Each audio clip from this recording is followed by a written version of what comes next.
culture left this recipe in the 1950s, and I'm not sure why, because it is absolutely delicious. So today we're making Swiss steak. You need to start with a tough cut of meat. This is top round. The Swiss in Swiss steak refers to Swissing the meat, which is a way of pounding it out or tenderizing it, and you do that for very tough cuts of meat.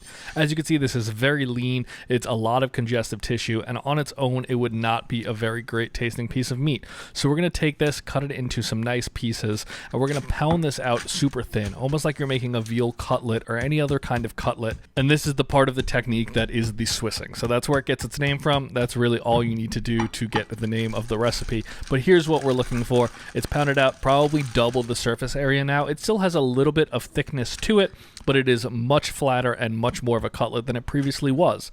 There's all the pieces cut out. You can see they've really increased in size.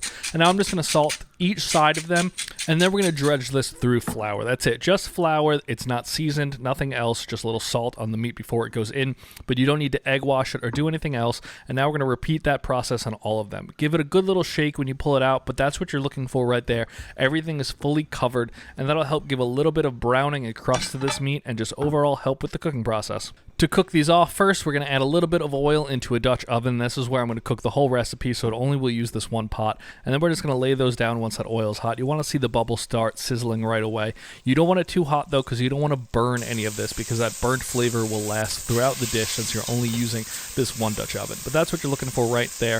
The flour is going to help give it that golden brown, almost like a crust on the outside, and that's going to go a long way in the flavor of the meat at the very end, because this is really the only thing you're doing to the meat other than braising it, which we'll get to shortly. But cook all your meat that way, and now we can move on to cooking off the mirepoix. I took a few pieces out that were looking like they started to burn on the bottom. That's why it looks like it was all mixed up. But I'm going to add just enough carrot, celery, and onions to fully cover the bottom of this dish. Let that cook for 2 or 3 minutes. And then I'm going to add a little bit of salt to help get out any excess moisture that's still in the vegetables. And now just let this cook down for another 3 to 5 minutes. You want it to become translucent and soft. And at that point, I'm going to add in 3 cloves of garlic. You could add in a little more if you want it extra garlicky.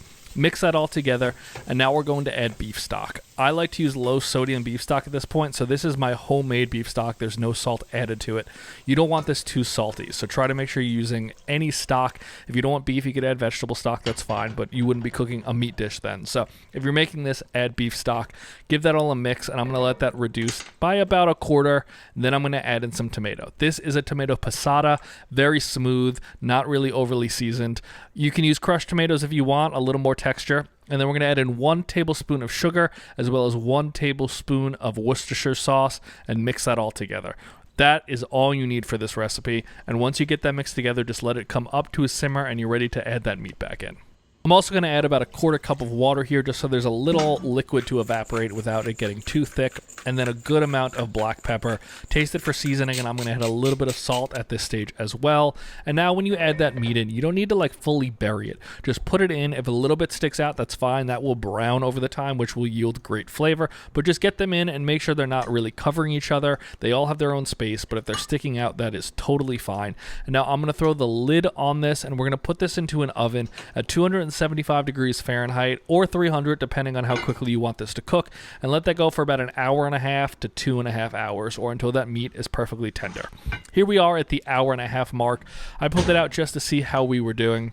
I can tell the meat is not exactly ready yet, but I'm liking what I'm seeing. I'm going to make sure I pull the meat a little bit towards the surface. You can see it becomes very thick, so I'm also going to mix it up a bit. But now is when I want some pieces to stick out, which will help with their browning. So I'm just going to grab them with the tongs and lay them back on the top so they have a little bit of air exposure. And now we're going to put that back in the oven. I do raise it to 300 degrees at this point if you haven't already.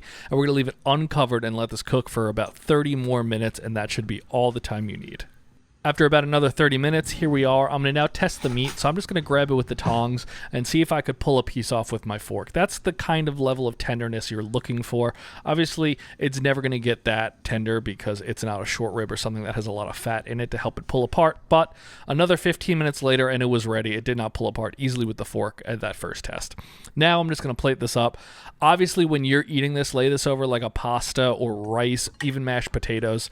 I'm just showing you guys how to make the overall meat recipe, and you can put it over whatever you want to really capture the sauce and all the other flavor, but that's what the meat looks like. You can see there's some nice little brown bits.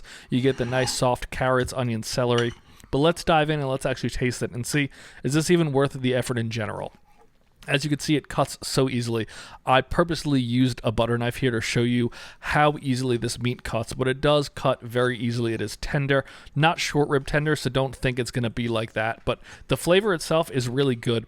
It reminds me of like a slow cooked veal cutlet, maybe even pork in a sense, like a rib. It's just a really nice way to make meat. If you put this over egg noodles or rice, I think you're really going to be happy with it. I don't know why people stopped cooking this, why it's not on menus at restaurants, but give this a try, and I think it will become part of your staple of recipes because it's really good.